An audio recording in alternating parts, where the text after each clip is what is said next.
Hola, ¿qué tal? Soy Ariadna Pérez Esparza y hoy haremos una recopilación de lo que vimos en este primer capítulo, que se llama Un compuesto, dos elementos, la oración simple. La oración simple y sus componentes. Para iniciar vamos a entender qué es una oración. La oración es un conjunto de palabras que expresan una idea completa con sentido. Comienzan con una mayúscula y terminan con un punto. También es importante mencionar que la oración simple solamente contiene un verbo. Por ejemplo, el árbol crece en el jardín, el verbo es la palabra crece. Y en la oración la estrella brilla en la noche, el verbo es la palabra brilla.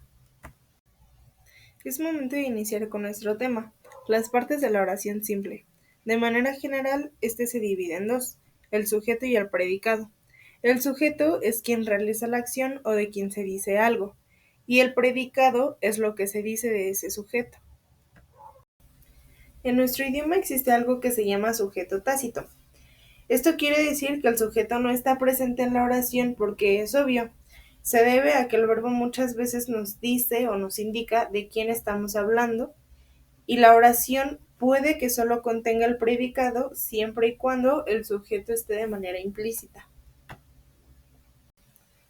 Ahora que conocemos el sujeto tácito, veamos las partes del sujeto cuando éste se encuentra de manera explícita en la oración. Ahora veamos cuál es el núcleo del sujeto, mejor conocido como sustantivo. Esta es la palabra más importante del sujeto y es siempre un sustantivo o un pronombre personal. El núcleo del sustantivo puede venir acompañado por modificadores, como lo son artículos, adjetivo, complemento nominal, aposición y oración subordinada adjetiva.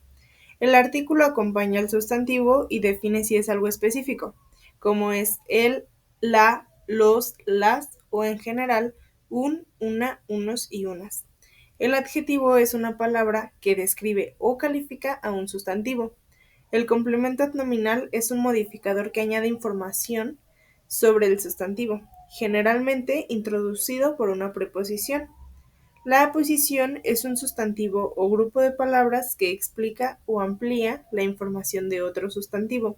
Y la oración subordinada adjetiva es una oración dentro de otra que funciona como un adjetivo, describiendo a un sustantivo. Veamos el siguiente ejemplo para entender mejor las definiciones. La hermosa casa de mi abuela, un refugio acogedor que fue construida hace más de 50 años, sigue en perfectas condiciones. Como artículo tenemos la palabra la, pues determina que estamos hablando de la casa. Como adjetivo tenemos la palabra hermosa, pues está calificando la casa. Como complemento nominal tenemos de mi abuela, que especifica de quién es la casa. Como oposición tenemos un refugio acogedor que nos da más información sobre la casa.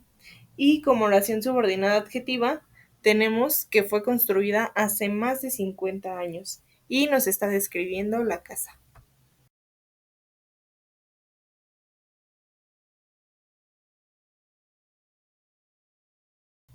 En el predicado también vamos a encontrar un núcleo, que es el verbo, también conocido como el núcleo verbal.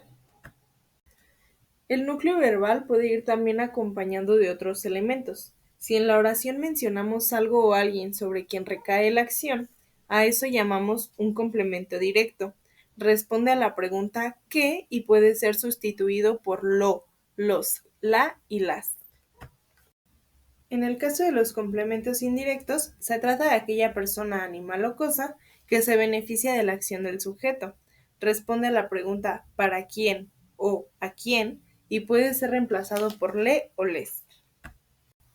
Por último tenemos el complemento circunstancial, que son complementos de diversos tipos, y estos los usamos todo el tiempo, pues nos señalan las circunstancias en que se lleva a cabo la acción, y estos responden a las siguientes preguntas.